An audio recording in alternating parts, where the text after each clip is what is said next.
지금부터 교육부의 대입 수능 정시 비율 확대 발표 관련 사교육 걱정 없는 세상의 긴급 제안 기자회견을 시작하도록 하겠습니다. 사회를 맡은 저는 사교육 걱정 없는 세상의 정책위원회 부위원장인 김태훈입니다. 네, 반갑습니다. 그리고 오늘 기자회견 순서를 말씀드리겠습니다. 먼저 기자회견문은 옆에 계신 구본창 사교육 걱정 없는 세상 정책 국장님께서 국장님과 그다음 신동진 사교육 걱정 없는 세상 책임연구원께서 두 분이 나누어서 낭독해 주시겠고요. 그다음 사교육 걱정 없는 세상의 공동 대표이신 윤지희, 송인수 두 공동 대표님께서 추가 발언이 있으시겠습니다. 네. 모레 지금 예정되어 있는 교육부의 대입 공정성 강화 방안 발표 예정이 되어 있는데요.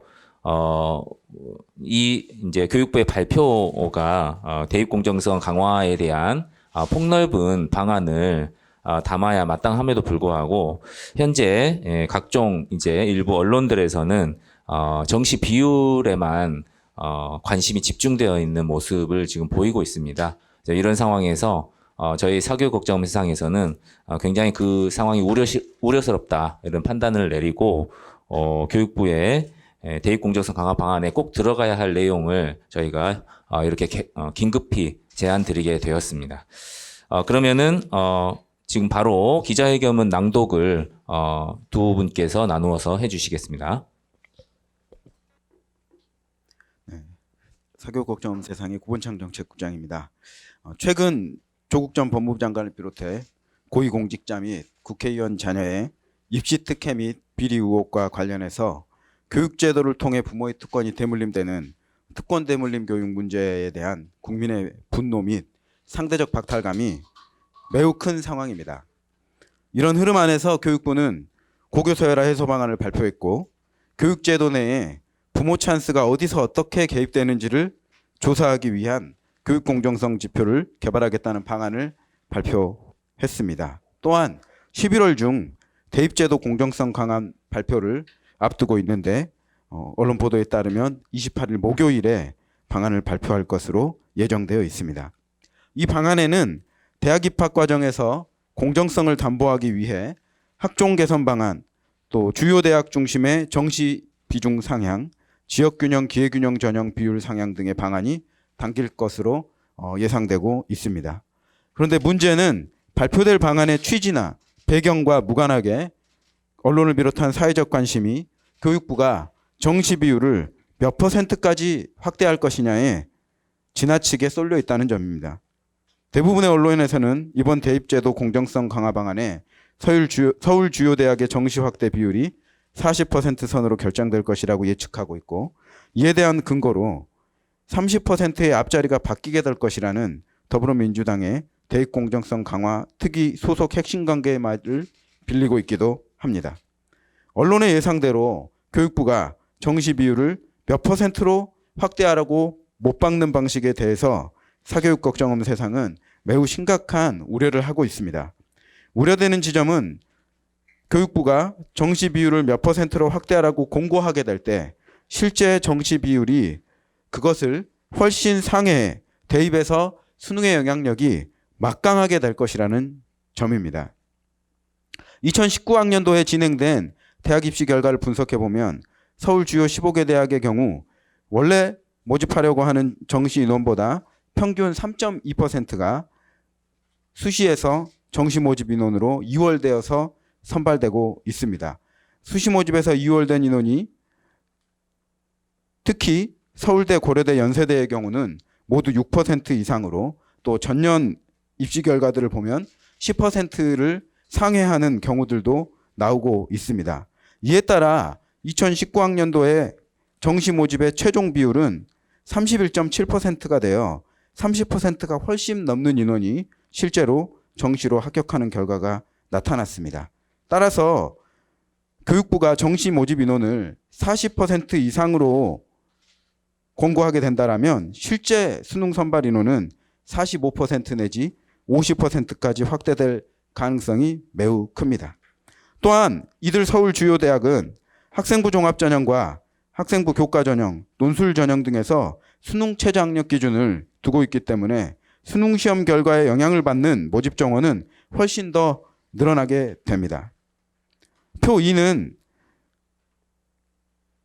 서울 주요 15개 대학의 수능 최저 학력 기준을 적용받는 인원 비율과 정시 전형을 포함한 결과값을 계산해 놓은 표입니다.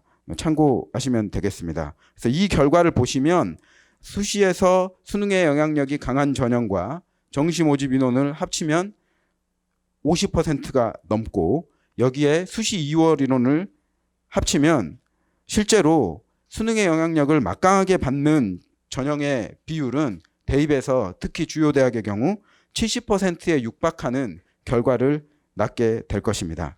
이렇게 되면 고등학교는 당연히 입시에 영향이 큰 수능 위주로 파행적인 교육과정을 운영하게 될 것입니다. 문재인 정부가 표방하는 고교 학점제 및 혁신교육 확대 정책은 당연히 좌초되는 결과가 나타날 것입니다. 두 번째 우려사항은 초중고 사교육비 폭증으로 이어질 가능성이 매우 크다는 것입니다.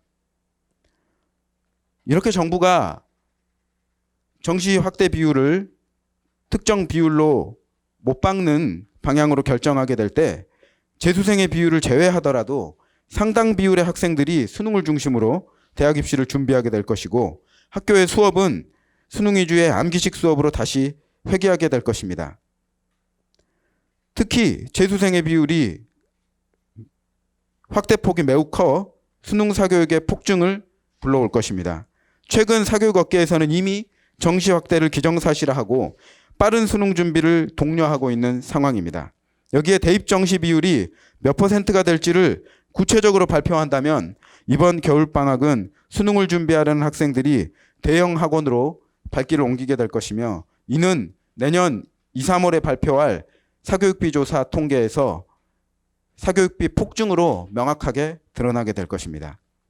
세 번째 우려사항은 정시전형 확대에 따라 벌써 강남 부동산가가 솟구치는 등 고등학교의 지역별 격차가 더욱 커질 가능성이 있다는 것입니다. 정시 확대 정책이 발표되자마자 강남의 아파트 매매가와 전세가가 급등하는 등 부동산 시장에 큰 영향을 주고 있습니다. 이런 부동산 급등에 대해 기사에 소개된 부동산 업계 관계자는 정시 확대되면 수능 스타 강사가 포진한 강남, 목동 등의 인기가 오른다는 것은 누구나 예측할 수 있는 일이라고 설명하고 있습니다. 이는 정시 확대에 대한 일반 국민들의 인식을 보여주는 단적인 예입니다.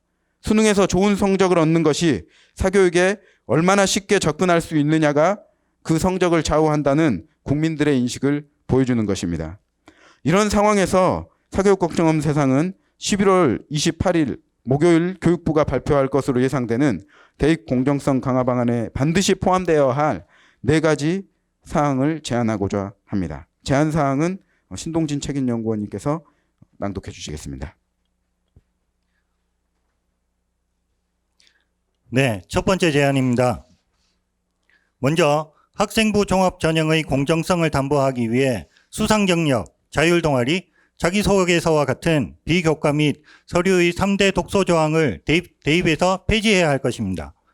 2022학년도 대학 입학 제도는 많은 개선이 이루어졌습니다. 특히 학생부 종합전형 제도는 부모의 능력이나 사회적인 배경을 최소화하고 고교 교육을 정상화할 수 있는 방향으로 꾸준히 바뀌고 있습니다. 하지만 고위공직자 및 국회의원 자녀의 입시 특혜 및 비리 의혹과 관련해 교육제도를 통해 부모의 특권이 대물림되는 특권 대물림 교육 문제에 대한 국민의 분노 및 상대적 박탈감이 매우 크며 제도 개선이 국민의 인식을 따라가지 못하고 있습니다.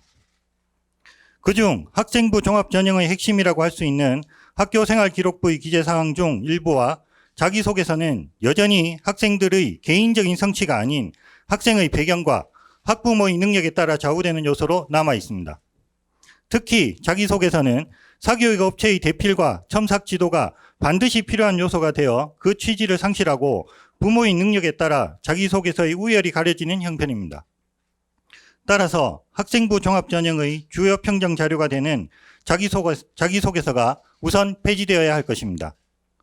또한 학기당 1개씩만 기록할 수 있도록 개선된 수상 경력 또한 교내 시험의 횟수나 내용에 대한 규정을 마련하지 못하여 학생들에게는 동일한 부담으로 작용하며 이를 대비하기 위한 사교육도 계속되고 있습니다. 그리고 학생들이 자율적으로 만들어 운영할 수 있는 자율 동아리도 부모의 능력이 동아리 운영에 큰 영향을 미치는 문제를 여전히 내포하고 있습니다. 따라서 수상 경력과 자율 동아리는 대학 입학을 위한 전형 자료로 제공되지 않도록 해야 할 것입니다. 두 번째 제안입니다. 서울 주요 15개 대학의 2021학년도 대학 입학 전형 요강을 살펴보면 수능 최저 학력 기준을 적용받는 비율은 전체 수시 모집 인원 대비 33.5%에 이릅니다. 따라서 대학 입학을 준비하는 상위권 학생들의 경우에는 고등학교 내신, 논술, 수능 세 가지를 모두 준비해야 하는 어려움에 처해 있습니다.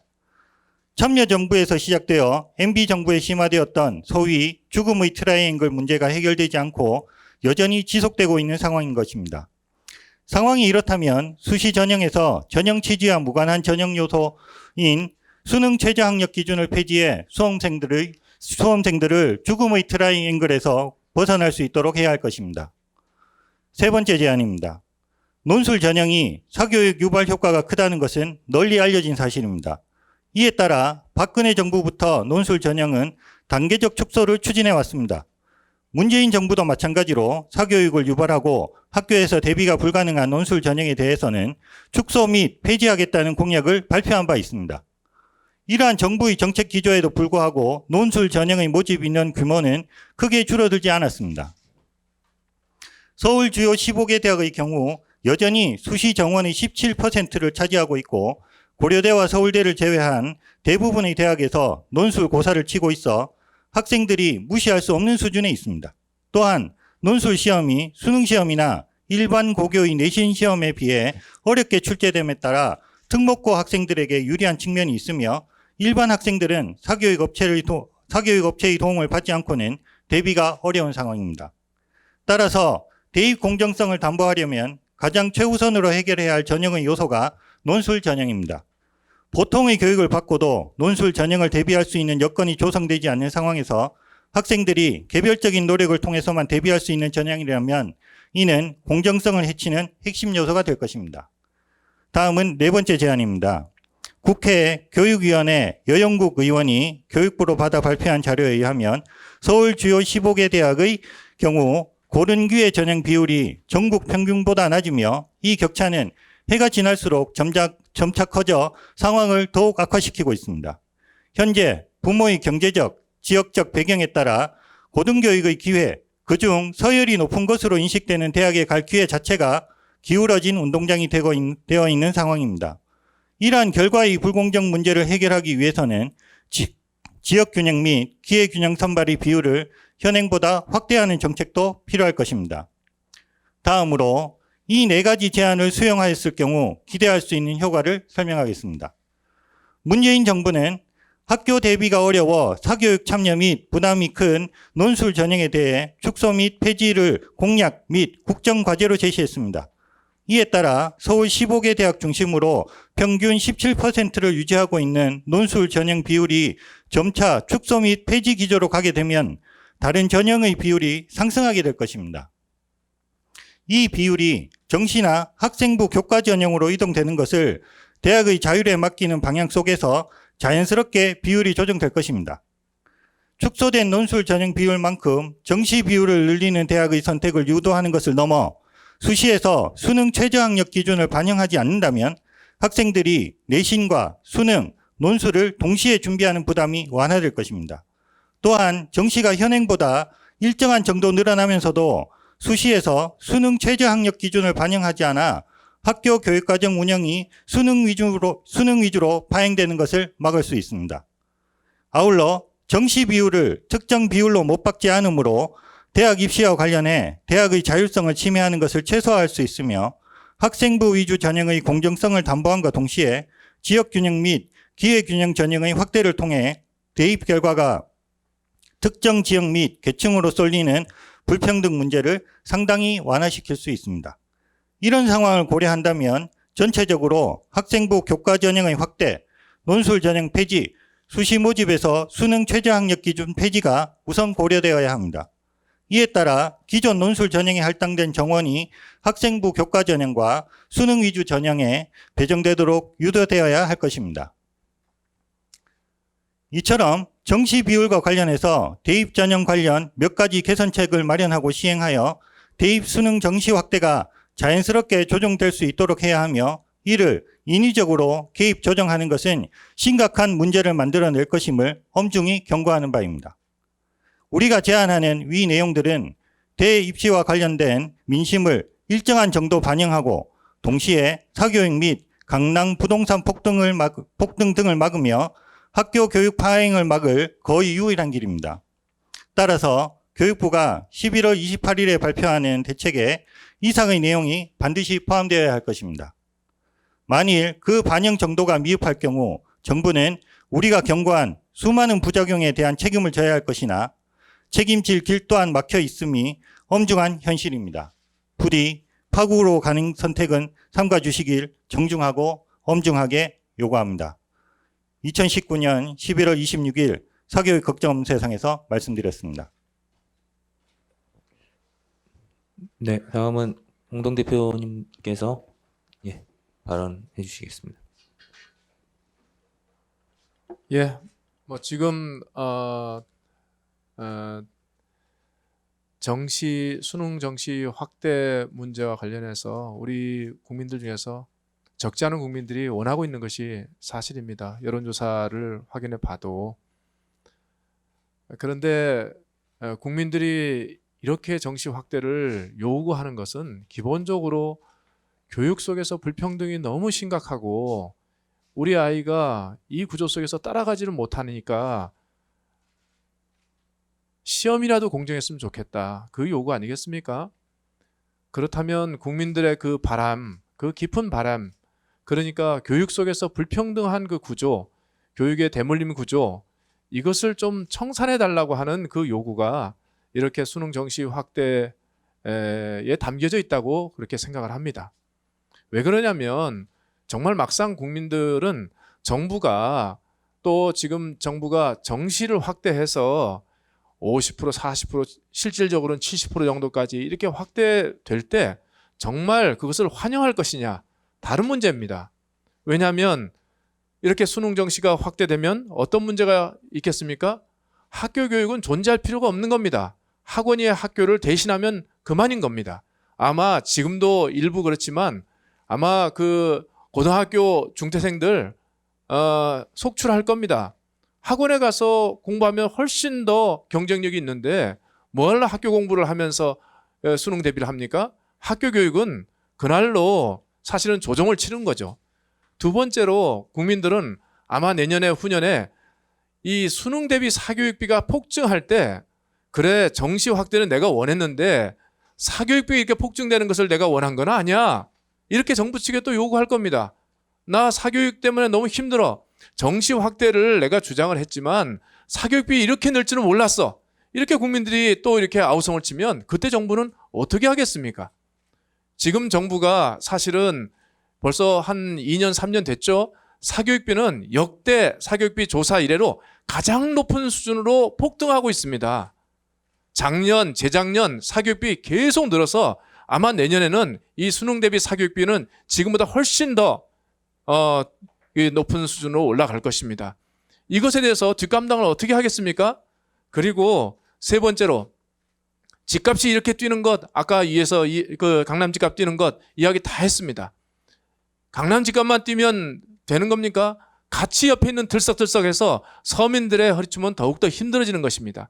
이런 것들을 다 고려해 가면서 이 대입에서 이 수능 정시 확대를 할 것이냐 말 것이냐 하는 것들을 고심을 해야 되는데 그렇게 하지 않고 국민들 적지 않은 수가 수능 정시 확대를 요구하니 그것을 수용할 수밖에 없다. 이렇게 만약에 정부가 받아들인다면 선택한다면 사실은 국가가 왜 필요합니까? 정책 책임자가 왜 필요합니까? 여론조사가 모든 것을 결정하면 됩니다. 어려운 일이 있을 때마다 여론조사 기관이 그 결과를 발표하고 그렇게 해서 국가는 따라가면 되는 것입니다. 국민들이 이런 여론을 드러낸 것은 그 마음속에서 교육 불평등을 이대로 두면 안 되겠다는 그 뜻이 담겨져 있는 것으로 생각해서 학교 교육을 정상화시키고 사교육비를 억제하고 집값을 잠재우면서 이 교육 불평등을 해소할 수 있는 길을 찾아야겠다라고 생각하면서 더 깊고 근원적인 길을 찾아야 되는 것입니다. 그것이 무엇입니까? 채용할 때 출신 학교로 어느 대학을 나왔느냐에 따라서 우리 이 취업준비생들을 차별하는 이런 관행들, 그거 하나만 없어져도 국민들은 어느 대학에 들어가야겠다는 것 때문에 대학 입시에 그렇게 목숨을 걸고 그렇게 하지는 않을 것입니다. 그리고 대학 서열 체제 당장 뜯어고치기는 어렵지만 적지 않은 국민들이 이 지금의 학벌 체제에 숨을 못 쉬겠다라고 합니다. 그러면 이 학벌 체제를 바꾸기 위해서 공론화라도 제대로 해서 우리 정부가 나서겠다, 이런 신호를 주면서 국민들 잠시 좀 참아 계십시오. 잠시 이 문제는 우리가 좀 시간을 갖고 처리할 테니까 국민들의 마음을 알겠습니다. 이렇게 하면서 정부가 설득을 해야 되는데 설득할 생각은 안 하고 국민들의 그 요구를 피상적으로 따라가는 방식으로 정책 결정을 하니 나중에 부작용이 생기면 오도가 와도 많다고 나중에 덫에 걸리게 될 것입니다. 정부는 이런 상황들을 엄중히 파악해서 절대 수능 정시 몇 프로, 40%, 50% 이렇게 구체적인 수치로 못 박아서 나중에 뒷걸음칠 수 있는 길도 퇴로도 다 차단하는 그런 방식의 악수는 절대 두어서는 안 된다고 저희가 간곡하고 엄중하게 그렇게 제안합니다. 특정 대학에 한해서 정시 비중을 확대한다는 얘기가 있었거든요. 그러면은 전체 대학 정시 비중을 확대한다는 거랑 조금 거리가 있을 수도 있는데 혹시 이 부분에 대해서 어떻게 생각하시는지. 근데 입시라는 것이 지금 대학 서열화가 공고한 상황에서 사실 상위권 대학의 입시 제도가 어떻게 결정되느냐에 국민의 관심이 곤두서게 되어 있고, 거기에 따라서 또 학교들도 뭐 교육과정을 편성한다든지 이런 문제들을 결정하는 상황이기 때문에 상위권 대학 몇 개 대학을 조정하는 것이 뭐 전체 대학에 큰 영향을 미치지 않는데 이런 식으로 접근하는 것은 좀 다소 위험할 수 있지 않는가라고 보고 있고요. 결국은 상위권 대학의 입시 제도가 어떻게 재편되고 구조화되는 것에 따라서 그 수험생들의 어떤 입시 고통이라든지 또 공교육 정상화에 미치는 영향들도 상당히 큰 포션을 가지고 바뀌고 거기에 따라서 결정되는 구조이기 때문에 뭐 상위권 대학 뭐 10개에서 뭐 15개 정도를 그 상향하라는 것이다, 이런 신호도 실제 사회가 받는 어떤 영향력은 굉장히 큰 상황으로 연출될 것이다라고 보고 있기 때문에 결코 좀 이 상황을 묵과할 수 없다, 이렇게 좀 판단하고 있습니다. 그러니까 방금 말씀하셨듯이 이 상위권 대학의 어떤 그 비율 조정이 단지 그 대학만으로 한정되지 않고 전국의 학생들에게 미치는 영향으로 파급된다 하는 측면에서 그것이 주는 그 막강한 영향력을 말씀을 드린 거고, 또 하나는 저희가 그 서울 상위권 대학의 비율 조정을 이야기를 했기 때문에 오늘 기자회견문에는 서울의 15개 대학의 정시 비율과 그리고 수시에서의 수능 최저학력 기준을 적용한 비율들을 제시를 해서, 그래서 결국 이 대학들이 이 40%로 확대되었을 때 그 영향력이 어느 정도인가를 제시를 한 것입니다. 그래서 15개 대학을 이렇게 살펴보니까 이 수능 그 비중이 또 수능 최저학력 기준 적용한 것과 합쳐서 보니까 51.5%로 50%가 넘고, 그리고 수능 정시 비율이 현재도 15개 대학이 28%라는 것이죠. 그래서 이 28%를 만약에 40%로 이렇게 12%를 추가할 경우에는 51%에서 12%가 추가되면 63%가 되고, 그리고 나서 또다시 이월되는 비율이 5%에서 10% 정도까지 확대되기 때문에 결국 70%의 영향력을 가지게 된다. 그래서 지금 그 정부가 이야기하는 이 서울의 상위권 몇 개 대학을 이야기를 하고 있을 때 저희가 15개 대학에 대해서 이렇게 시뮬레이션을 해보니까 결국 이 대학만으로도 엄청난 이 수능의 영향력을 갖게 되어서 사실상 고등학교 교육은 수능 대비로 그렇게 이제 돌아갈 수밖에 없게 되어 있고, 그 모든 것에 대해서 시장이 이미 알아차리고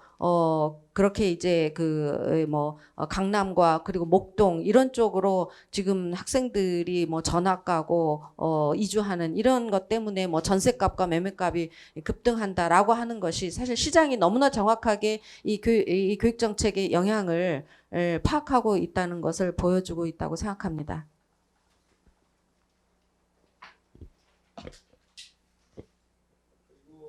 그리고 지금 이제 학교가 지금 수능을 좀 대비하는 체제로 좀 전환이 좀 된다 할 때 전 세계적으로 이게 국가 경쟁력을 위해서 학교 교육을 어떻게 혁신할 것이고 공교육을 어떻게 혁신할 것인가 하는 그런 일들에 매우 지금 경쟁적으로 뛰어들고 있는 이런 상황에서 우리나라만 지금 이런 수능 대비 학교 교육으로 이게 퇴행한다는 것은 너무나 비참한 일이다.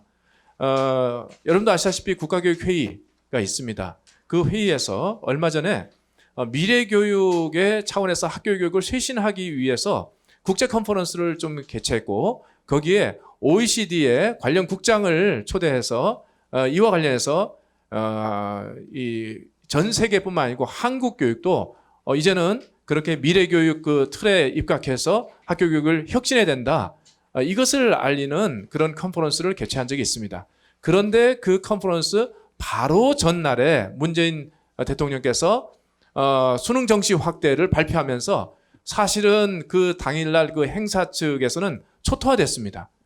미래교육으로 방점을 찍고 국가회의가 가고자 하는 그런 컨퍼런스를 열었는데 지금 수능 대비 과거 교육으로 회귀하자는 그 결정을 또 같은 정부 내에서 그렇게 결정을 하니까 도대체 우리 국민들은 무엇을 믿어야 될지 알 수 없는 것이죠. 그래서 한 방향으로 정리를 좀 해야 될 것입니다. 정말 수능 중심으로 과거로 돌아가고 싶으면 국가교육 회의, 미래교육 이 모든 것들을 다 폐기를 다 하고 과거로 가겠다고 그렇게 이야기하는 것이 옳은데 사실은 앞에서 이야기하는 것과 뒤에서 이야기하는 것 서로 다른 방식으로 이렇게 가니까 국민들과 그리고 교육단체들과 학교들이 혼란을 겪고 있는 것입니다. 그래서 이와 관련해서 정부가 이런 퇴행과 그리고 혼란을 계속 방치해서는 안 된다 이렇게 말씀드리겠습니다. 한 가지만 간단히 추가해서 말씀드리면은요.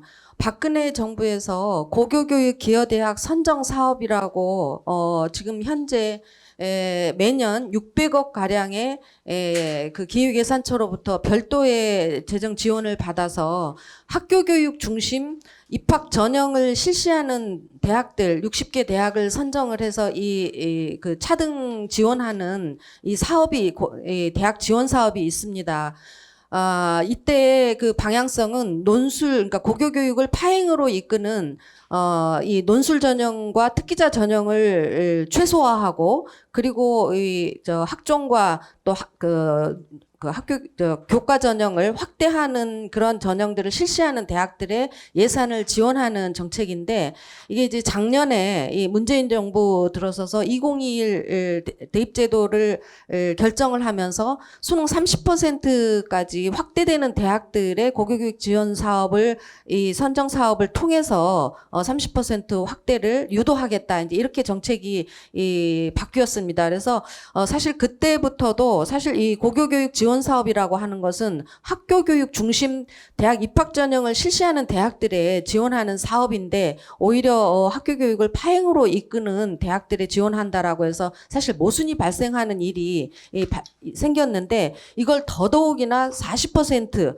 또는 45% 이렇게 수능을 확대하는 대학들을 유도한다라고 하면서 이 고교교육 기여대학 선정 사업에 돈을 쓰게 된다고 하면은 그야말로 고교 교육 파행 지원 사업이 되는 것입니다. 그래서 이 600억의 그 국민의 세금으로 지원되는 이 지원 사업들은 폐지해야 마땅할 것이고 그렇게 된다고 하면 사실상 이 대학들의 40% 또는 뭐 45%로 유인하는 그 유인책 자체가 사라지게 되는 것이어서 국가의 정책 자체가 또 무산되는 이런 악순환이 벌어지게 되는 것이거든요. 그래서 사실 지금 현재 말이 안 되는 일들이 지금 현 정부 들어와서 이렇게 1년에 정책들이 지금 시행되고 있는데 더더욱이나 작년에 일어난 일 이후에 또다시 이렇게 또 악수를 두는 정책 결정을 하게 된다면 사실상 고교교육 기여대학 선정 사업 자체가 기획예산처에서 폐지될 수밖에 없는 그런 수순으로 갈 거라고 생각하고요. 저희 이 시민들은 세금을 가지고 그렇게 고교 교육을 파형화시키고 황폐화시키는 데 돈을 쓸 수 없다고 저희들이 이야기할 수밖에 없게 될 것입니다. 네, 그럼 더 이상의 질문이 없으시면요. 네, 이것으로 오늘 기자회견을 모두 마치겠습니다. 네, 감사합니다. 네.